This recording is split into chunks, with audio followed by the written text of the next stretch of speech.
तो गाइस आज तीसरा दिन है हमारा रियल नंबर का। ठीक है, तो आज हम पढ़ेंगे यूक्लिड डिवीजन लेमा।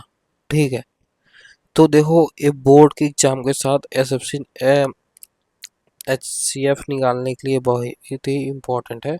इस लेक्चर को इन तक जरूर देखें। ठीक है, तो आज हमारा टॉपिक है यूक्लिड डिवीजन लेमा टॉपिक्स है। ठीक है, जो हमें एचसीएफ निकालने के लिए यूज करते हैं। तो सबसे पहले हम समझते हैं कि यूक्लिड कौन थे। ठीक है, तो एक कहानी की तरह समझ लो तुम। ठीक है, सबसे पहले सबसे पहले एक छोटी सी बात है। ठीक है, तो यूक्लिड एक फेमस ग्रीक मैथमेटिशियन थे। ठीक है, जिन्हें फादर ऑफ ज्योमेट्री भी कहा जाता है। ठीक है, इनको फादर ऑफ ज्योमेट्री भी कहा जाता है। इनका नाम मैं लिख के देता हूँ। ठीक है, यहाँ पे यूक्लिड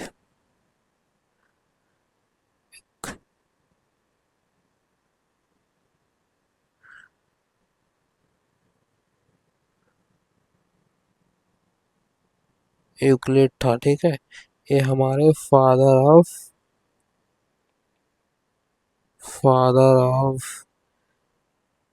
ज्योमेट्री। ठीक है, फादर ऑफ ज्योमेट्री भी कहा जाता था इनको। ठीक है, इन्होंने नंबर को डिवाइड करने में एक इम्पोर्टेंट रूल दिया जिसके हम यूक्लिड डिवीजन लेमा कहते हैं। ठीक है, इन्होंने एक डिस्कवर किया था चीजें जो डिवाइड करने के लिए होता है, तो उसी को हम यूक्लिड डिवीजन में लेमा कहते हैं। ठीक है, अब देखो पहला चीज क्या है। सॉरी एच, देखो पहला क्या है कि हम इसका जो स्टेटमेंट है वो पढ़ेंगे। इन्होंने जो स्टेटमेंट दिया है, Euclid division lemma state that for two any integer a and b. देखो state that for two positive integer a and b where b greater than zero exist unique integer q and r such as b a equal to b q plus r। ठीक है, इसका मतलब समझो। अगर a अगर a और b दो positive integer है, ठीक है, और b not equal to zero है, तो हमेशा ऐसे यूनिक इंटीजर q और r मिलके एक a equal to b q plus r बनाते हैं। ठीक है, जहां पे हमारे q को कांस्टेंट बोलते हैं। सॉरी ब्रो, सॉरी, एक मिनट। क्यू को कांट बोलते हैं एंड आर को रिमाइंडर बोलते हैं। जो यहाँ पे होता है कांट बोलते हैं, कांट एंड आर को रिमाइंडर बोलते हैं। ठीक है, और ए को क्या बोलते हैं, डिवाइडर। डिवाइडेड एंड बी को बोलते हैं डिवाइजर। बी को डिवाइजर बोलते हैं। ठीक है, देखो डिवाइडर क्या होता है, जिस नंबर को डिवाइड करना है। ठीक है, ए क्या होता है, जिस नंबर को डिवाइड करना है, और बी क्या होता है कि हमारे जिससे डिवाइड करना है, जैसे जिस नंबर को डिवाइड करना है। ठीक है, ये जिस नंबर को डिवाइड करना है, जिससे नंबर को डिवाइड करना है, वो होता है बी। ठीक है, क्यू क्वांट होता है, क्वांटेंट होता है, एंड आर रिमाइंडर होता है। सबसे इम्पोर्टेंट कंडीशन है, रिमाइंडर हमेशा डिवाइजर से छोटा होता है। ये हमेशा बात याद रखना। ठीक है, जो रिमाइंडर हमेशा डिवाइजर से छोटा होता है। इस फॉर्मूले को बोर्ड एग्जाम के बिल्कुल से फॉर्म में लिखना होता है। ठीक है, तो जो बोर्ड एग्जाम में तुम वगैरह जो क्वेश्चन आएगा, ठीक है, तो इसको इसी फॉर्मूले के बेस पे लिखना। एक मिनट रुको, तो सा वो हो गया, आगे पीछे हो गया, एक मिनट इसको सही कर लेता हूँ। डन। ठीक है, तो इसको हम एक डायग्राम के हिसाब से समझ लेते हैं। आपको बहुत अच्छे तरीके से समझ आ जाएगा। ठीक है, कि मैंने इसलिए डायग्राम बना के लाया है कि बहुत लोग ऐसा काम नहीं करते। मैंने तो एक देखो यहाँ पे ए बना दिया है, b into q n plus r. ठीक है। तो यहाँ पे देखो ए क्या है, डिवाइडेंड है, बी क्या है, डिवाइजर है, क्यू इक्वल टू कांस्टेंट है, आर रिमाइंडर है। ठीक है। अब देखो क्या इसमें मैं आपको दिखाता हूँ कि एक एग्जांपल लेते हैं।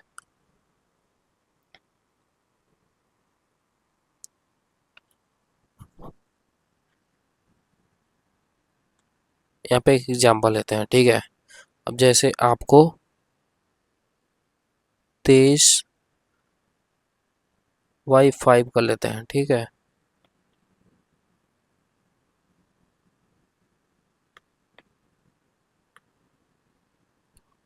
23/5, तो इसको डिवाइड करो। ठीक है।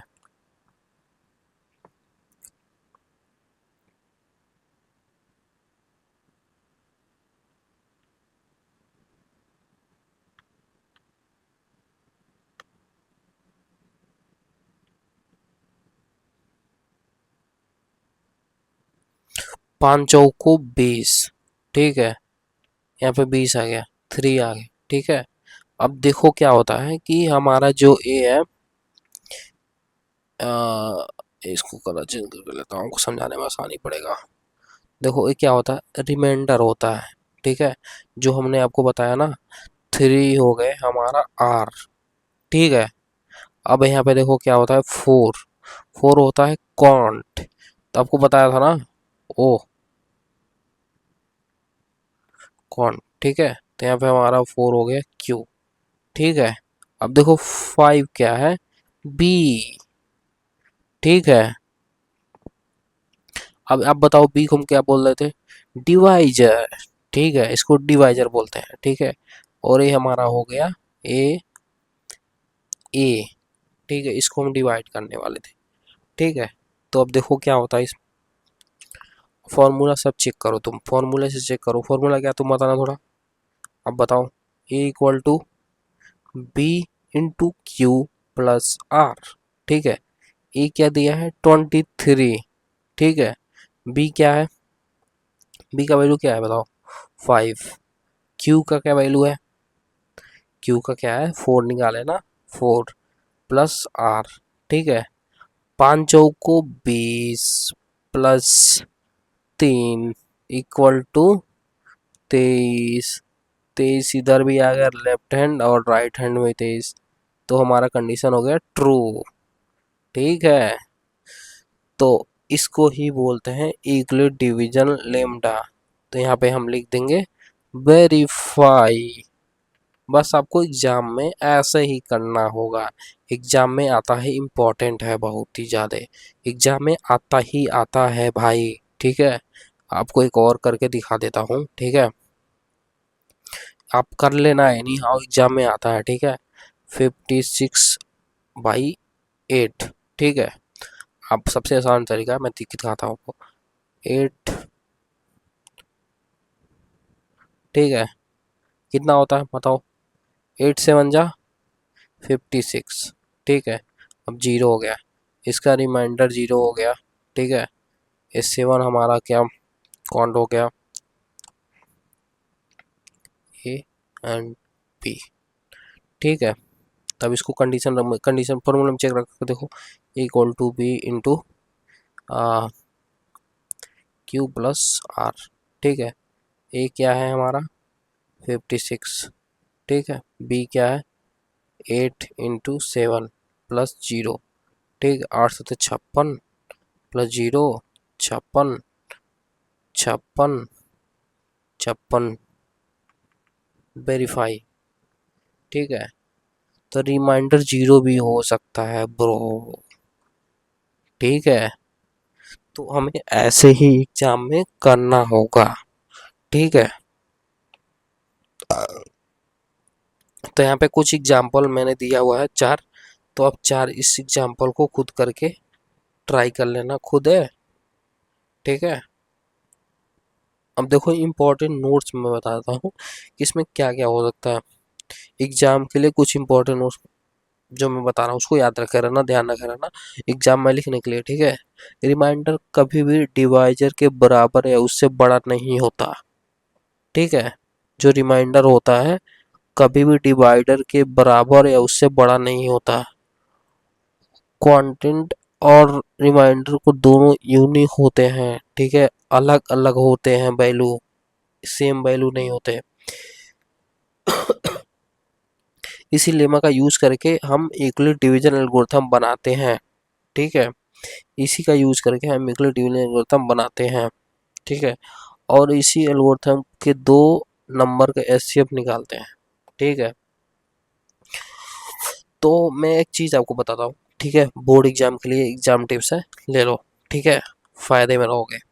देखो, बोर्ड में अगर स्टेटमेंट पूछ लिए, मतलब स्टेटमेंट पूछी जाए ऐसे एग्जैक्टली, तो क्या करोगे, लिखोगे तुम कि for any two positive integer a and b there exist unique integer q and r such as, ठीक है। तो मैं जो बोल रहा हूँ वो तुम लिखो कॉपी पे बने।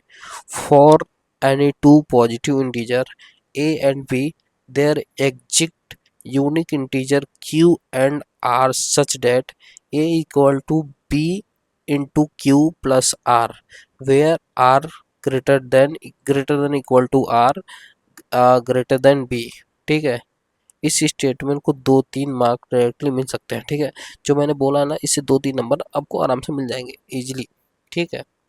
तो आज हमने क्या क्या सीखा, यूक्लिड का इंट्रोडक्शन ने पढ़ा हमने, यूक्लिड डिवीजन लेमा पढ़ा, फार्मूला पढ़ा, कंडीशन पढ़ा, दो एग्जाम्पल पढ़े, ठीक है, और जो बोर्ड एग्जाम में हम लिखते हैं, कैसे लिखते हैं उसको पढ़ा, जिससे तो हमें नंबर मिल जाए, ठीक है। तो बाकी सब तो ये ऐसे कुछ स्पेशल केसेस हैं, आप इसको देख लेना। आर इक्वल टू 0 है तो ए मल्टीपल बी हो जाएगा, जैसे एग्जाम्पल यहाँ पे देखो, एक सेकेंड,